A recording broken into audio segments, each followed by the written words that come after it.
Dylan, as you are about to come downstairs, what does Dylan look like? Dylan is this tall, sort of waifishly thin person. She's gaining a little bit of weight back to her body now that she's sort of recovering.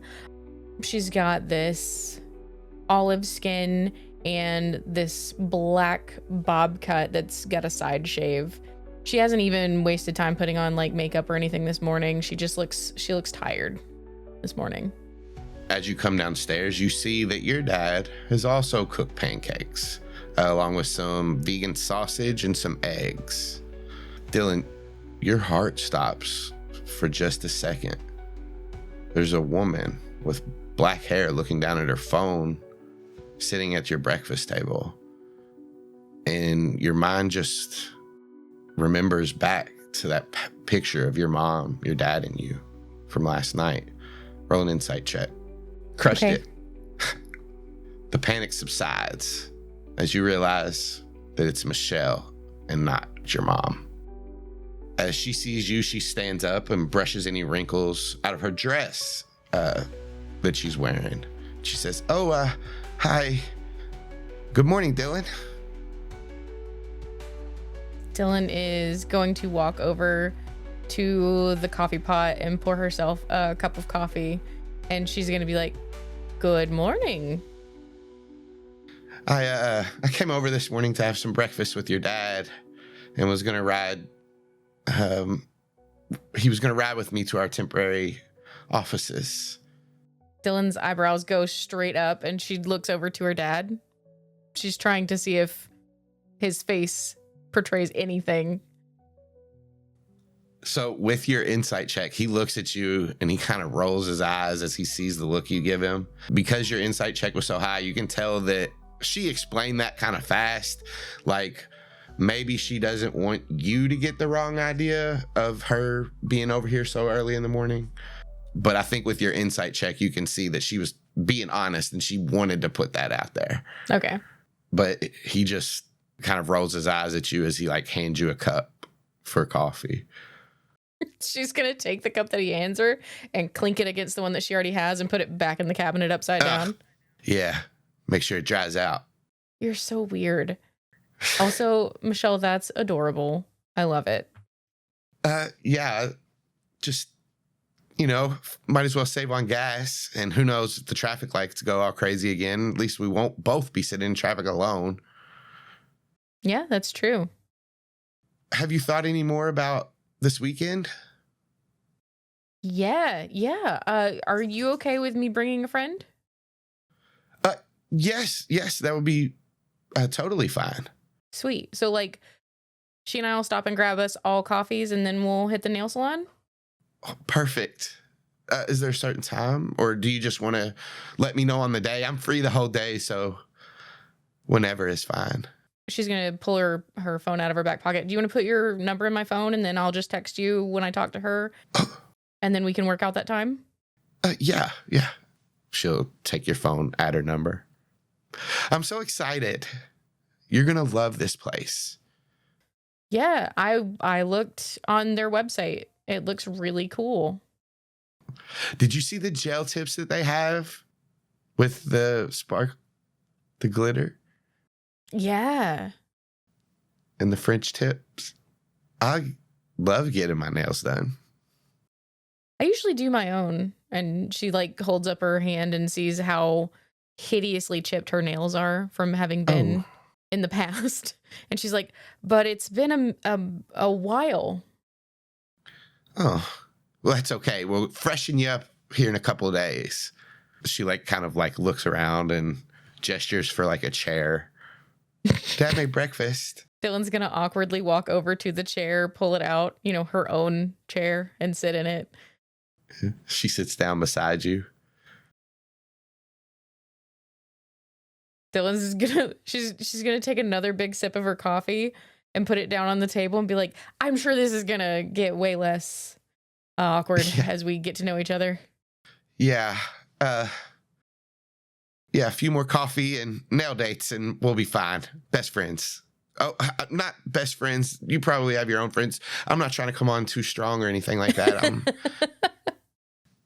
She like giggles and looks down. Yeah, you guys have an awkward breakfast.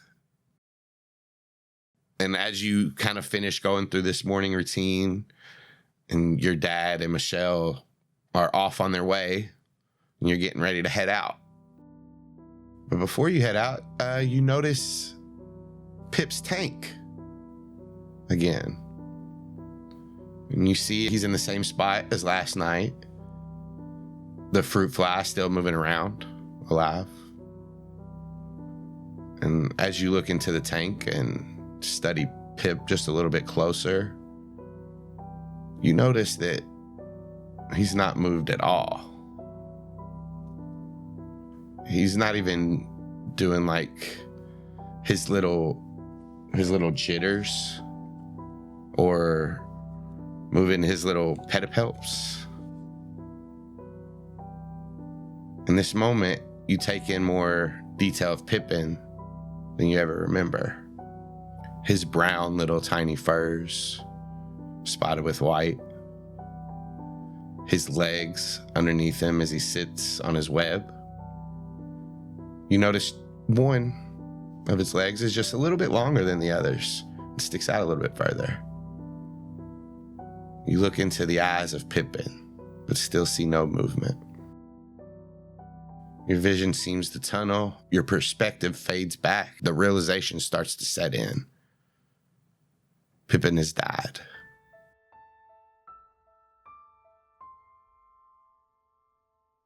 I think Dylan is gonna sit down on the floor right in front of his tank.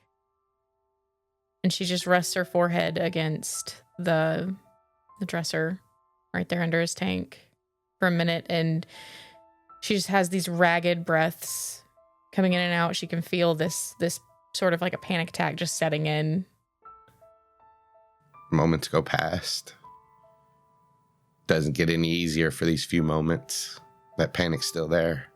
I don't think that she knows how long she sits there, but she's gonna pull out her phone and she's gonna text Dad. Not going to school today. Just found Pip. He's not okay. Immediately, Dot's like writing back. I'm so sorry, honey. I'll come back right now. You want me to spend the day with you? No, that's okay. I'm just gonna take care of it and I'll go back tomorrow. He sends hearts and he says, I love you so much. Tonight we'll have a ceremony. Everything you might want to do. I'm so sorry, Dylan. Thanks. I love you. I love you. So she's got a little small jewelry box that has like the cotton fluff in it. And she's just going to lift him up out of the tank and put him over into the little box and place the lid on it and set it down next to his tank. And then she'll stand up, leave the room, and walk out of the house. As you walk out, you're a little bit distracted with everything that's going on right now. Roll me a perception check with disadvantage. Okay. Not bad. You get out front and you're kind of looking around to see where you're about to go. You notice an osprey in the tree outside. And he kind of looks down at you and cocks his head. I think she's just going to look up and then she's going to start walking down the street. She'll do the little like salute from the top of her head. And like as you keep moving down the street, he flaps up into the air. She just shrugs.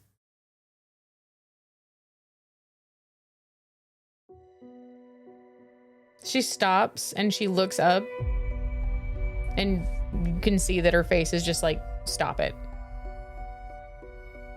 Like you see the osprey kind of like the head kind of jolt back as you shoot a look up at him.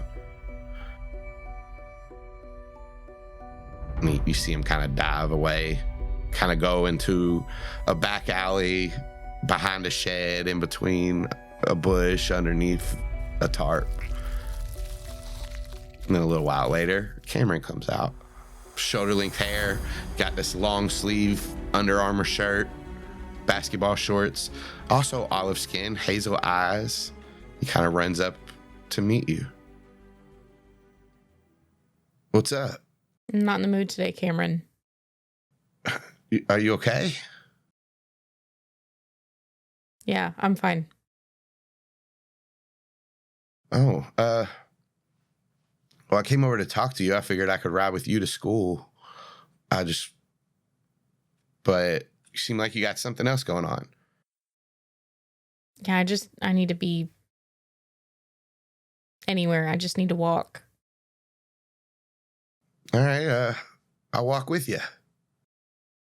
If you want. I don't know that I'm going to be good company, but sure. Well, maybe you're not the one that needs the company. Or maybe you are I'm not the one that needs the company. It seems like you are. So I'll walk with you. She shrugs and she starts walking forward. He walks with you. Where you headed? She's just walking around. She has no aim, no point in mind. She is just needing to be out moving.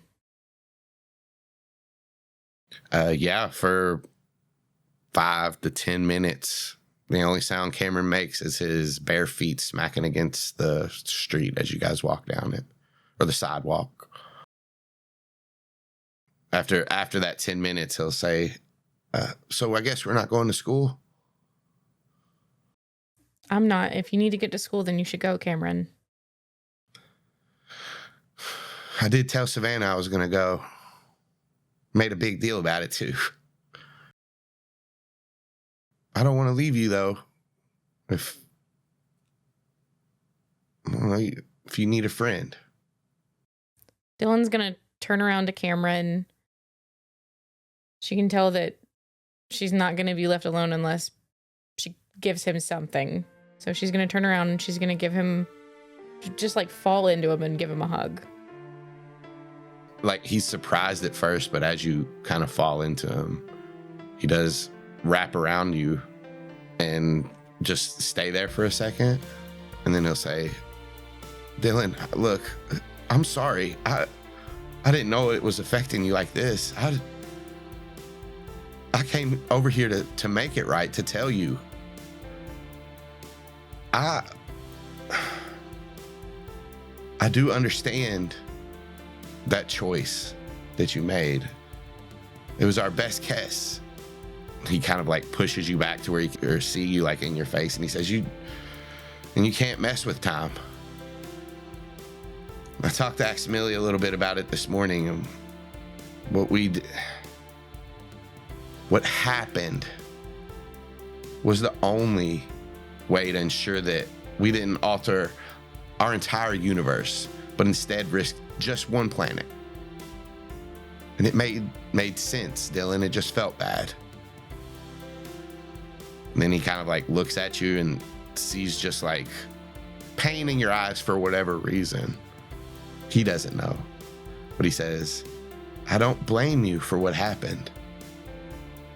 It wasn't your fault. Things had to happen that way. You were just the first to see it, and I was the last. I don't know. I also came here to tell you that I talked with Aximili about it. So maybe you can feel a little bit better. The bomb, it looked strange when it exploded, right? Like, I mean, the bombs we saw at the military base and in Matea's memory thing, the blast exploded out. But the blast back then, it imploded. It like exploded in on itself. And it reminded me of a star. My mom used to tell me about the stars.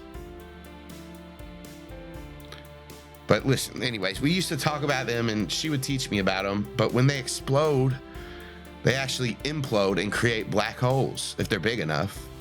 And so that bomb wasn't an explosive. I think it was a gravity bomb.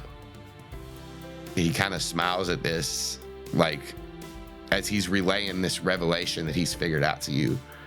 So, good thing it blew up in space then, right? Imagine if it would have went up in the atmosphere. Bye-bye, Earth. Yeah, Kamren, I didn't even notice.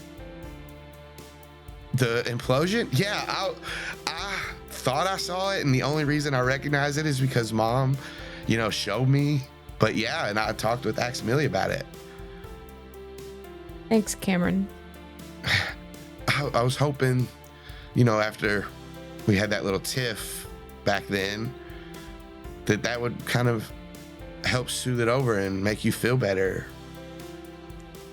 She's gonna bump her shoulder into him, and she's gonna be like, you don't have to make me feel better about the decisions that I make, right? Maybe I don't have to, but I just wanted you to know that I understood it. And like, even though we were at that time on opposite ends, that you're still important to me. And like, I know why you did it. You're important to me too, Kamren. And I should have kept my temper. I shouldn't have yelled. I shouldn't have been such an ass about it. Doesn't matter. It's fine. I mean, I should have, took longer to think about it before just jumping down at everybody. Did you know that the same elements that make up the stars make up our bodies?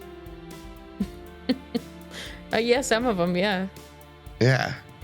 So I think that's kind of what people are thinking when they say that, you're a star. That's why it's so cool. Hey, can you give me a ride to school? Yeah. Yes. Let's go. And she's going to flip her keys around in her hand. We're going to have to walk 20 minutes back to the house first. I mean... That's cool. Yeah, sometimes I like to run, when I'm feeling down or feeling like something's going on in my brain, just to clear my head. I like to go outside and run. I think I just needed to understand, to see why,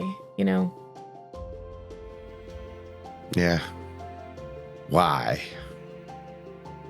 He just kind of looks off in the distance like he's contemplating the whole question of why. You know what? You don't have to take me if I can fly. No, it'll help. Let's go. All right. You guys hop in the car.